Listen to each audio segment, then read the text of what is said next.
Nigel Farage says he wants to renegotiate the Good Friday Agreement. To understand why this doesn't even make sense, we need to be clear about what the Good Friday Agreement is. Let's get rid of him. In 1998, the Good Friday Agreement stopped the killing in the north of Ireland. It created new political institutions, and it guaranteed that the people in the north had legal rights under European human rights law. It did not change who owned the land, who controlled the economy. It didn't do anything about the inequality. But it stopped the murder. It ended a war. Most people remember it as the deal that ended the Troubles. And that's true, but the details matter.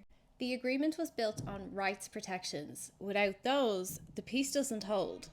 The agreement is tied directly to the European Convention on Human Rights. That is the legal spine of peace.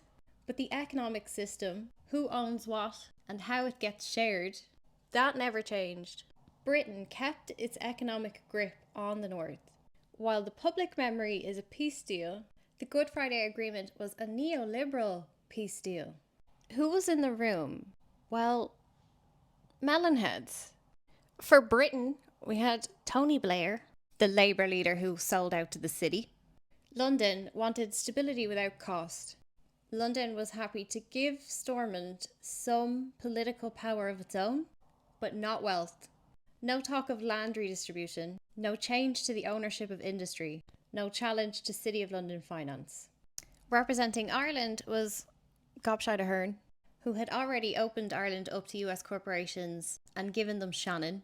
And in the middle was Bill Clinton, who had already killed off one of the most important legal protections in America. In 1999, he repealed Glass-Steagall.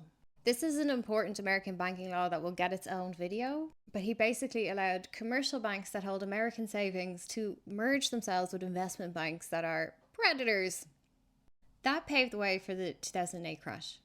He also introduced the check the box rule, which is still allowing US multinationals to hide their profits in overseas bank accounts, costing the IRS billions every year since. This was a global capture framework, and Ireland built its entire Celtic Tiger economy around this. The Good Friday Agreement only came when it did because these men were trying to open the door for corporate capture. So all of them were neoliberals, all of them were tied to the banks. They did not care about justice for Ireland, they cared about stability for capital. The phrase peace dividend was popular in the 90s. This was their propaganda. The media told you, if the war ends, then the energy and money both sides were using to fight can be spent on better things, usually economic growth. And so in Britain and in Ireland and in the North, all of the politicians and media go around selling the Good Friday Agreement and the peace dividend. What did that look like for the North? Well, we got US companies opening call centres, Ireland's low tax model attracting companies, billions of EU euros squandered, and Northern Ireland becomes tourist central, open for business. The communities on both sides of the division that were poor before stayed poor. Land and housing inequality remained untouched. Only now privatisation starts to ramp up in both countries. Jobs created by the peace dividend were low-paid, insecure service work. It made it sound like we were getting a material benefit for this peace. But the peace dividend went to shareholders. It's the corporations and the multinationals and the neoliberals that benefited from this. For working class families in Belfast, it was actually peace austerity. Yeah, the violence stopped, but nothing else has changed. And it's that disillusionment that we all feel, knowing that nothing else really changed, that this guy is able to tap into with his emotional, patriotic rhetoric. Because British people also got screwed by neoliberals, the same neoliberals that back his campaigns. He can say, and it is not technically wrong to say, that the agreement is just a bit of paper. Because nothing else materially changed for Britain or Ireland. None of our deprived communities have seen any wealth. People know that Tony Blair and Bill Clinton sold them out. Remember, Clinton appears multiple times on the Epstein plane logs. All of these men show a pattern of behaviour that is exploitative and selfish, And there is proven proximity to predators.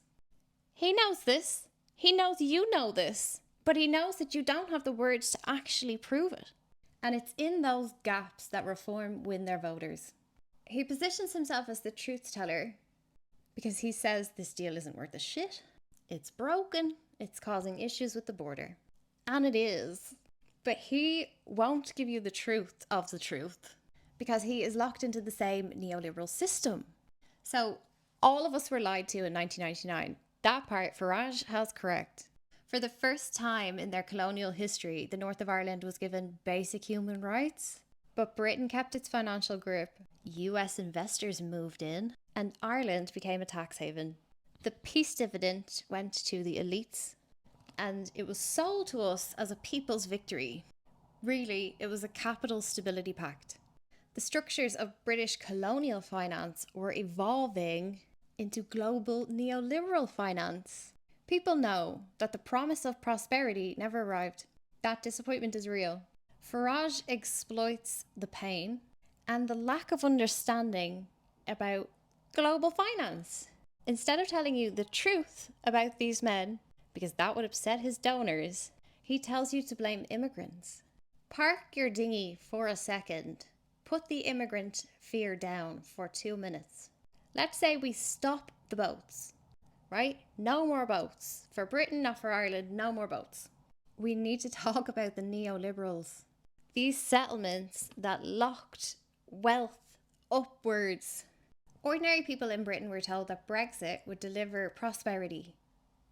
My father has a small business and he does a lot of trade with Britain and in the north. Since Brexit, it has been relentless friction, admin violence, higher costs to his customers, having to route parcels through fucking Germany, and seeing higher food prices, lower wages both in the UK and in Ireland, and more job insecurity.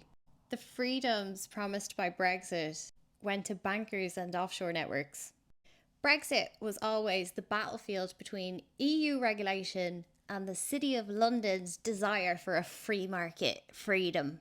Immediately after Brexit, the UK scrapped the cap on bankers' bonuses. The government launched the Edinburgh reforms to cut red tape around the city. All that's happened in the UK since Brexit is that the rich have gotten way richer.